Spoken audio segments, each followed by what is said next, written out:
24 घंटे में मिले 42,123 नए केस, 3,998 की गई जान। महाराष्ट्र में हुई पुरानी मौतें जोड़ने से बड़ा आंकड़ा। देश में कोरोना महामारी की दूसरी लहर की रफ्तार धीमी पड़ने के बाद एक बार गति पकड़ती नजर आ रही है। तीसरी लहर की आशंका के बीच देश में एक बार फिर दैनिक कोविड मामलों में बढ़ोतरी दर्ज की जा रही है। देश में पिछले 24 घंटे में 42,123 नए कोरोना मरीज मिले हैं और 3,998 लोगों की मौत हो गई। वहीं इससे एक दिन पहले यानी मंगलवार को 30,093 मामले दर्ज किए गए थे और 374 लोगों की जान गई।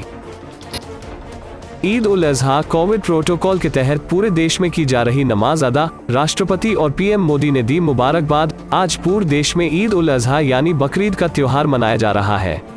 मुस्लिम समुदाय के लिए यह त्योहार ईद उल फित्र के बाद दूसरा सबसे बड़ा त्योहार होता है। सुबह 6 बजे से विशेष नमाज अदा की जा रही है।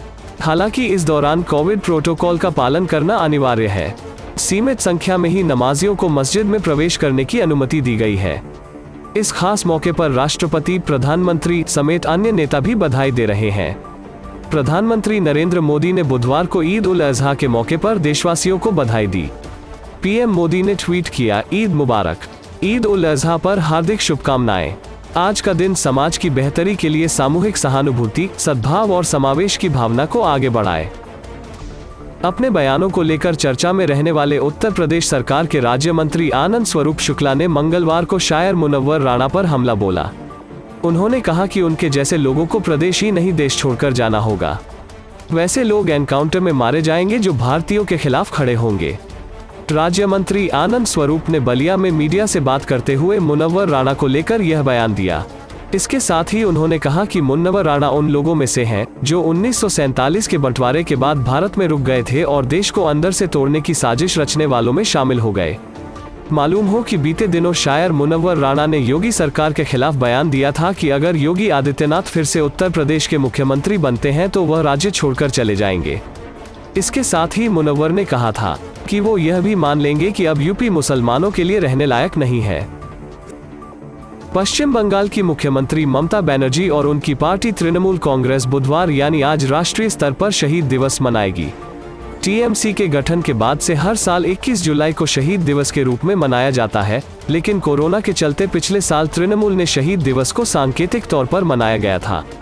इसे पश्चिम बंगाल की राजनीति में बड़ी जीत के बाद मुख्यमंत्री ममता बनर्जी की राष्ट्रीय राजनीति में अपनी जमीन तैयार करने की कोशिश मानी जा रही है। मायावती का ब्राह्मण कार्ड, कुख्यात विकास दुबे के भतीजे की पत्नी की रिहाई के लिए कानूनी लड़ाई लड़ेगी बसपा। सूबे की सत्ता में वापसी को आतुर बसपा एक बार फिर ब्राह्मणों के सहारे चुनावी वैतरणी पार करने की जद्दोजहद में जुट गई है। 23 जुलाई को अयोध्या में होने वाले ब्राह्मण सम्मेलन से पहले पार्टी नेता और पूर्व मंत्री नकुल दुबे ने ऐलान किया कि बिकरू कांड में आरोपी बनाई गई। पंजाब कांग्रेस में मचे घमासान के बाद पार्टी के नवनियुक्त प्रधान नवजोत सिंह सिद्धू आज अमृतसर में पहली बैठक बुलाकर शक्ति प्रदर्शन करेंगे। पार्टी के आधे से ज्यादा विधायक इस बैठक में नजर आएंगे। इस दौरान टकसाली नेताओं की खामोशी खुलने का इंतजार रहेगा। कैप्टन के करीबी कहे जाने वाले राजकुमार वेरका भी सिद्धू के खेमे में आ गए हैं। मुख्यमंत्री कैप्टन अमरिंदर सिंह पार्टी के टकसाली नेताओं की नब्ज टटोल रहे हैं। पार्टी के पुराने दिग्गज नेता अभी कैप्टन के साथ हैं और सिद्धू की नियुक्ति पर खामोशी साधे हुए हैं। दिग्गज नेताओं से रणनीति के बाद ही कैप्टन का अगला कदम तय